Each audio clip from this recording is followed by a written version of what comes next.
Hello everyone, जय माता दी। आज फिर मैं आपके लिए लेकर आई हूँ इंग्लिश स्पीकिंग के सेंटेंसेस। इससे पहले भी मैं इसकी वीडियो अपलोड कर चुकी हूँ, तो आज फिर मैं आपके लिए लेके आई हूँ इंग्लिश स्पीकिंग के सेंटेंसेस, ताकि आप भी इंग्लिश में बात कीजिए। ये सारे सेंटेंसेस ऐसे होते हैं जिनको हम अपनी डेली लाइफ में बोलते हैं। और मैं इसकी आपको हिंदी भी बता रही हूँ और हिंदी के बाद आपको इंग्लिश बताती हूँ, फुली एक्सप्लेन करती हूँ। तो मैं उम्मीद करती हूँ कि आप भी इंग्लिश में ही बोलिए। आई होप आपको ये सारे सेंटेंसेस पसंद आएंगे। आप इसको समझिए, लर्न कीजिए, फिर आपको भी जहाँ इन सेंटेंस की नीड रहे आप भी इन सेंटेंस को बोल सकिए। तो चलिए हम अपनी वीडियो को स्टार्ट करते हैं। आप मेरे चैनल को सब्सक्राइब कीजिए, लाइक कीजिए, शेयर कीजिए और पवधा क्लासेस के साथ जुड़े रहिए, ताकि आपको नई से नई वीडियो अपलोड होती हुई आपको मिल सके। चलो, हमारा फर्स्ट सेंटेंस स्टार्ट होता है, शिक्षा इंसान को सभ्य बनाती है। तो यदि हमारे पास एजुकेशन होता है तभी हम लाइफ में आगे बढ़ सकते हैं। जो शिक्षा है वो एक इंसान को सभ्यता सिखाती है, सब चीज शिक्षा सिखाती है। इवन वे ऑफ टॉकिंग भी हमें शिक्षा सिखाती है। अर्निंग भी हम एजुकेशन के द्वारा ही कर सकते हैं। और यदि हम वेल एजुकेटेड होते हैं तो हमारी लाइफ बहुत अच्छे से कटती है। तो ये सेंटेंस बिल्कुल करेक्ट है कि शिक्षा इंसान को सभ्य बनाती है। Education makes one civilized. Next sentence है, इससे क्या फर्क पड़ता है। कभी कभी ऐसा होता है कि हम कोई बात बोलते हैं तो हम बोलते हैं इससे क्या फर्क पड़ता है। ऐसा हिंदी में बोला जाता है, तो इसे इंग्लिश में कैसे बोलेंगे? What difference does it make?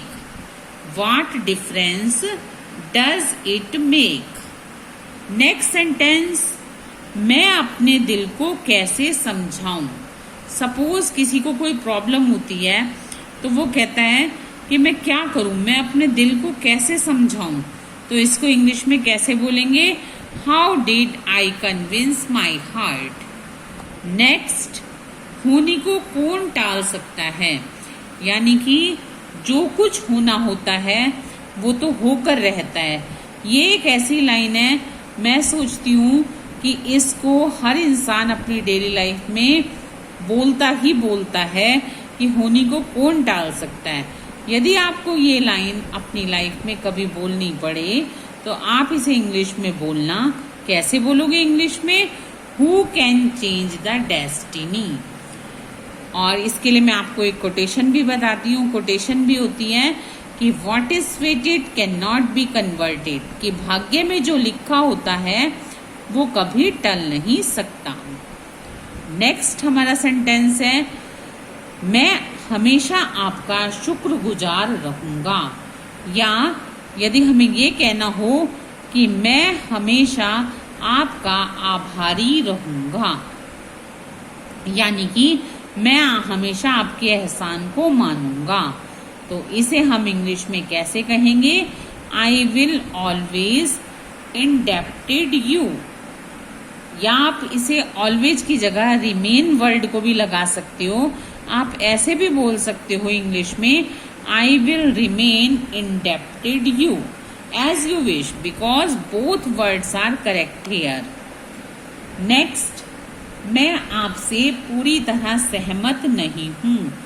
कभी कभी ऐसा होता है कि हम किसी के ओपिनियन से फुली सेटिस्फाई नहीं होते, तो हम क्या कहते हैं कि मैं आपसे पूरी तरह से सहमत नहीं हूँ। तो इसको हम इंग्लिश में कैसे बोलेंगे? I do not quite agree with you. I do not quite agree with you. Next, मुझे थोड़ा थोड़ा करके खिलाओ। जैसे छोटा बच्चा होता है वो बोलता है कि मैं ज्यादा नहीं खा सकता, मुझे थोड़ा थोड़ा करके खिलाओ। या बड़ा भी बोल सकता है कि मुझे थोड़ा थोड़ा करके खिलाओ। जहां कहीं भी ये सेंटेंस हो तो आप उसे इंग्लिश में कैसे बोलोगे? Feed me bit by bit.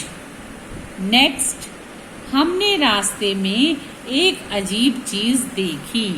Suppose करो हम कहीं से आ रहे होते हैं और हमने रास्ते में कुछ अजीब चीज देखी, तो उसको हम इंग्लिश में कैसे कहेंगे? We saw awkward thing on the way. Next sentence, वह देर से उठता है, यानी कि वह सुबह जल्दी नहीं उठता, देर से उठता है। तो इसको हम इंग्लिश में कैसे कहेंगे? बहुत कॉमन सेंटेंस है जिसको लाइफ में सब बोलते ही हैं, लेकिन अब आप उसे इंग्लिश में कैसे बोलोगे? He is a late riser. Next, वह जल्दी उठता है, he is an early riser.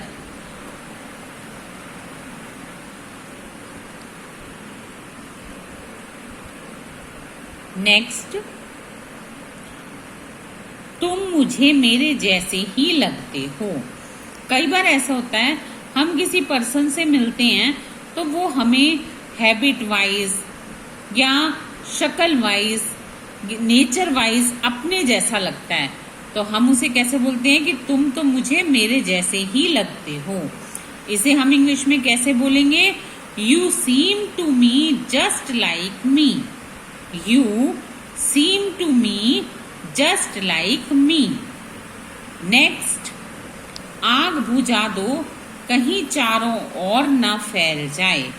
यदि ऐसा किसी के साथ ना हो, लेकिन यदि कभी आग लग जाए कि वो चारों तरफ ना फैल जाए, इसे इंग्लिश में कैसे बोलेंगे? इस सेंटेंस को, put out the fire lest it should spread around. Next, मैं जीवन के उतार चढ़ाव से अवगत हूँ, यानी कि मैं जीवन के उतार चढ़ाव को जानती हूँ। अवगत मीन्स जानती हूँ, परिचित हूँ उससे। तो इसे हम इंग्लिश में कैसे बोलेंगे? बहुत अच्छा सेंटेंस है, I am familiar with the heads and tails of life. अब आप सोच रहे होगे उतार चढ़ाव की इंग्लिश तो अप्स एंड डाउन होती है। डेफिनेटली होती है, लेकिन मैंने यहाँ पर इडियमेटिक लैंग्वेज यूज की है। ये इडियम है हेड एंड टेल्स, ये एक इडियम है, मुहावरा है। मैंने इडियम की वीडियो भी अपनी प्रीवियस वीडियो अपलोड कर रखी है। आगे भी मैं बहुत से इडियम डालूंगी। यदि हम अपनी डेली लाइफ में भी इडियम वाली लैंग्वेज से कुछ सेंटेंस बोलते हैं तो डेफिनेटली हमारी जो पर्सनैलिटी है वो और इंक्रीज हो जाती है। इसलिए मैंने इस सेंटेंस में इडियम वाला लैंग्वेज डाली कि I am familiar with the heads and tails of life. Next, तुम्हारा काम प्रशंसनीय है। यदि कोई हमारा काम करता है या हम किसी के काम से इम्प्रेस हो जाते हैं तो हम उसकी तारीफ में कहते हैं कि तुम्हारा काम प्रशंसनीय है, यानी कि तुमने बहुत अच्छा काम किया है, तुम्हारे काम की प्रशंसा करनी चाहिए। तो इस सेंटेंस को हम इंग्लिश में कैसे कहेंगे? Your work is praiseworthy. Next, इस मामले को किसी तरह सुलझाओ। जैसे कोई मैटर होता है वो बहुत ज्यादा बढ़ जाता है, जो सॉल्व नहीं होता, तो उसके लिए क्या कहा जाता है कि कैसे भी करो, किसी भी तरह से इस मामले को सुलझाओ। तो उसको हम इंग्लिश में कैसे कहेंगे? Settle this matter somehow. Settle this matter somehow. Next sentence, तुम्हें मेरी वजह से परेशानी झेलनी पड़ी। सपोज करो हम किसी की परेशानी का कारण बन जाते हैं तो हम उससे एक टाइप से माफी मांगते हुए कहते हैं कि तुम्हें मेरी वजह से परेशानी झेलनी पड़ी। तो उसको हम इंग्लिश में कैसे कहेंगे? You had to suffer because of me. You had to suffer because of me, कि तुम्हें मेरी वजह से परेशानी झेलनी पड़ी। नेक्स्ट सेंटेंस है, मुझे तो बल्कि खुशी होगी। यानी कि हम यदि किसी को ये कहते हैं कि इस काम से हमें कोई परेशानी नहीं है, मुझे तो बल्कि खुशी होगी, तो इस सेंटेंस को हम कैसे कहेंगे इंग्लिश में? इट विल रादर प्लीज मी। यहाँ पर प्लीज खुशी शब्द के लिए आया है, तो इसको हम इंग्लिश में कैसे बोलेंगे? It will rather please me. Next sentence है, यह बड़प्पन की बात नहीं, यानी कि इसमें कुछ भी बड़प्पन वाली बात नहीं है, तो इसको हम इंग्लिश में कैसे बोलते हैं? It is not a matter of kindness. It is not a matter of kindness. Next sentence है, मैं अपनी अनुमति देता हूं या मैं अपनी अनुमति देती हूं, यानी कि मेरी तरफ से इस काम को करने के लिए फुली परमिशन है। तो इस सेंटेंस को हम इंग्लिश में कैसे बोलते हैं? I give my consent. I give my consent. Next sentence है, मेरे पास बहुत समय है, यानी कि मेरे पास टाइम की कमी नहीं है, मेरे पास बहुत समय है। तो इसको हम इंग्लिश में कैसे बोलेंगे? I have plenty of time. ये सारे सेंटेंसेस जो मैंने आपको अभी इंग्लिश में भी बताए हैं, हिंदी में भी बताए हैं, लेकिन मैं चाहती हूँ कि यदि मैं इंग्लिश स्पीकिंग की वीडियो डाल रही हूँ तो आप सभी के सभी जो भी इस वीडियो को देखें, मैं चाहती हूँ कि यदि आप अपनी डेली लाइफ में इन सेंटेंसेस को बोलें तो उसे हिंदी में ना बोल करके बल्कि इंग्लिश में बोलें, अपनी पर्सनैलिटी को और इंक्रीज करें, तो मुझे ज़्यादा अच्छा लगेगा।